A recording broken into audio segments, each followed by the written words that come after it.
A socialist candidate is leading in a race for Seattle City Council. I thought this story was interesting. 41-year-old economics professor Shama Sawant might knock off a longtime incumbent, and she ran on raising the minimum wage to $15 an hour, funding a local transit system through a tax on millionaires, and an increase in rent control to counteract rising living costs. And she said to the Associated Press, I love this because she's not backing down, quote, I think we have shown the strongest skeptics that the socialist label is not a bad one for a grassroots campaign to succeed.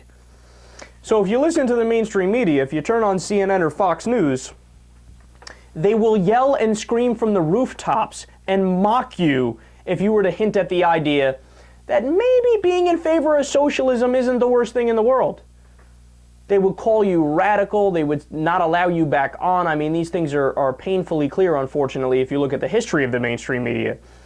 But this woman is actually defying that, and she's saying, really? Well, I ran on this platform, and look what's happening. I might actually win. So a Pew poll from 2011 backs up what we're saying here and what we're seeing here. It showed that 49% of people aged 18 to 29 have a positive view of socialism. Only 43% have a negative view. So again, among a younger group, 18 to 29, we're seeing that socialism is more popular than unpopular. That's not something you would see in a previous generation, certainly not something you would see in the 1950s. And you know what I think this comes back to? People at this point will take anybody who's not considered pro-establishment.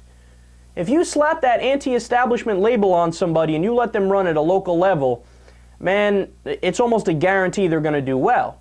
Because people get it. They know how bad the establishment is screwing them. I'm not saying they know the details. I'm not saying they can explain it and dive into all the nooks and crannies of the issue.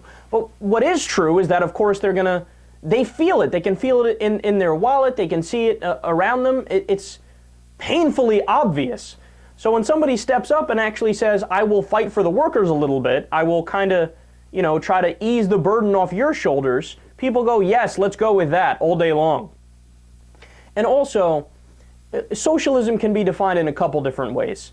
I don't want to get too down into this rabbit hole because we can go on forever about this. There's the kind of socialism which is basically the road to communism, where it's in between the two and you're moving towards communism. That's not the way most people think of it when they hear it. It's certainly not the way I think of it or people I know think of it. When we hear socialism, what we actually think of is what's called a social democracy, which is like what you see in the Scandinavian region of the world, where you have a healthy mix of capitalism, regulated capitalism, and a healthy mix of government. It's certainly more left-wing than what we have here in the United States. We have more capitalism than government by far, but I think it's a more healthy mix. You have the government pay for everybody's health care. Universal health care. If you get sick, you get help, period. Period. End of question. And you won't go bankrupt in the process. I know, how evil a thing is that? When people get sick, they get help. Ugh, gross. They have universal education. So, you don't have to worry about paying back student loans into your 50s. Did you know that that's actually going on in the U.S.? We have Congress people who are still paying back student loans. Who can defend that system? But there are a lot of people who will defend it. And also, final point here, when you hear somebody in the United States, a self-declared socialist, like Bernie Sanders, for example, he's an independent, but, everybody kind of knows he's basically a socialist. It's actually, to me, it's a good thing within the context of the U.S. to actually vote for somebody even to the left of me. Like, if somebody was out there to the left of me, I would vote for them.